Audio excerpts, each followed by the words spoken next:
Hey, it's Ricardo and welcome back to Elite Dangerous Beyond the Chapter 4 beta. Let's talk about the Mamba. Big reveal happened recently with Elite Dangerous and Frontier. The Mamba has been announced, and from this announcement, what do we get? We got a slick car showroomy sort of car advert sort of thing that showcases the Mamba in all its glory. We can see it on the screen now. Nice and sleek, not too unlike the Fer de Lance.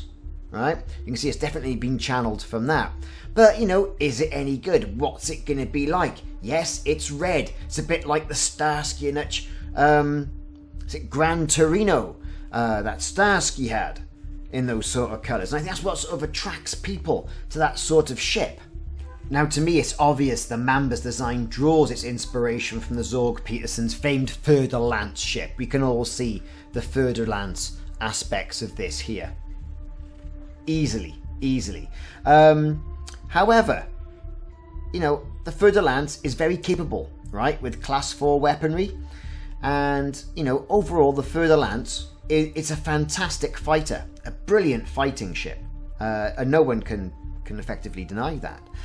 The Mamba's cockpit includes a secondary pilot seat, giving that ship also sort of like multi-crew ability. Hard points as well. 2 small hard points are forward of the cockpit from what we can see, and 2 large hard points are on either side of the cockpit, and the huge hard point is behind the cockpit, so you can sort of really sort of lay down that hammer should you need to. Is it going to be versatile as a fighting ship though? Why would you want to have it? I mean, is Frontier putting all these ships in to enhance the combat factor of the game going forwards, whereas perhaps what the community might have wanted is a great big honking Battlestar Galactica, I'm gonna launch all my ships from this and you can take that, Thargoids sort of ship, as opposed to all these mid-range fighters. I don't know, I mean, a new ship's a new ship. It's something to get excited about. It looks nice, it's nice and curvy. Will I buy one? Probably. You know, but anyway, let's get on with some of these specs. 4 of its utility mounts are on the ventral surface, while the remaining 2 are near the upper end of the chassis. The 2 pilot seats are on the ship's centerline in a blister style cockpit, as we've seen on most of the fighter jets. And the primary pilot seat is in the front.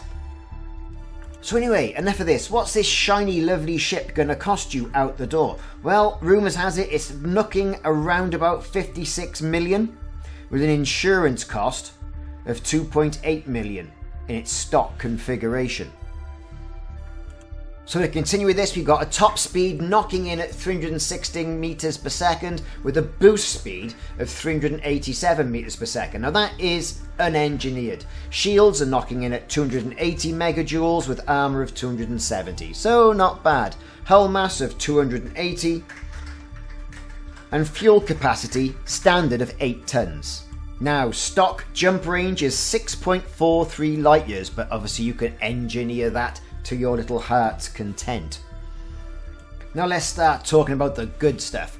Where can you park it? So, landing pad size, medium. Okay, so that's not so bad. What else? Yeah, seats too, we mentioned that. Multi-crew, yes, you've got one sat behind the other in that lovely bubble cockpit of a canopy. And hard points. So, 2 small hard points, 2 large hard points, and 1 huge hard point. Then with 6 utility mounts. Now how does that stack up against the Fer de Lance? So the FTL, I mean, let's face it, 6 utility mounts, it's the same. Multi-crew, yes. Seats 2. Landing pad, medium. But 4 medium hard points and 1 huge hard point. As opposed to the Mamba that typically has 2 large, 2 small, and 1 huge. Now, can you live with that if you're going to take this into combat? This is what you got to think of yourself. The Fer de Lance is slightly cheaper, about 5 million cheaper. Things to consider when making a purchase. So back to the Mamba. We've got internals as well. 2 size 2 internal compartments, 1 size 3, 1 size 4, 1 size 5. So that's going to give you a cargo capacity of 64 tons, a top speed of 367, and a top boost of 452. Meters per second, and also a mass lock factor of 12. Now these are all unengineered, okay? The maximum upgradable, they are saying, is around about 18.2 light years. But of course, you can engineer the hell out of that thing as well, eh? So not to worry about that. So other things worth mentioning. Okay, so by standard, you're going to get lightweight alloys, as you always do. It'd be nice just for once for one of these ships to come fully armoured up and just pay the money, and there it is. But just my thoughts there.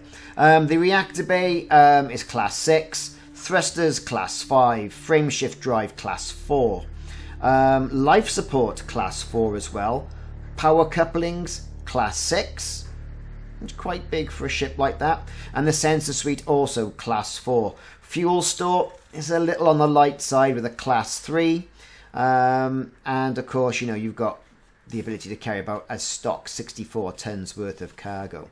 So all in all, not bad, I would have said. Not bad at all. You know, it puts it in between the Fer-de-Lance and below the Federal gunship in terms of dealing out damage for a medium ship like this. Good positioning of the hard points. I'm quite looking forward to it. Am I going to fly one here, there and everywhere? I don't know. I like the crate personally. But anyway, I've been Ricardo, and thanks very much for listening. This has been my look, or first look at the Mamba that was revealed in Chapter 4 beta. Now, we haven't got to fly this yet. It might be an absolute pig. But given what they've shown us on the live stream, it looks okay. It looks fun. It's another ship, and like I said at the beginning, it's shiny in red. And if you haven't done so, click that like and subscribe button, and also that notification icon, and that'll let you know when I'm putting more YouTube, such as this one, on YouTube, funnily enough. And also I got a bit of Twitch going on, and I'm not spending much time with that. Okay, so, again, thanks for watching, thank you for your support, and see you soon.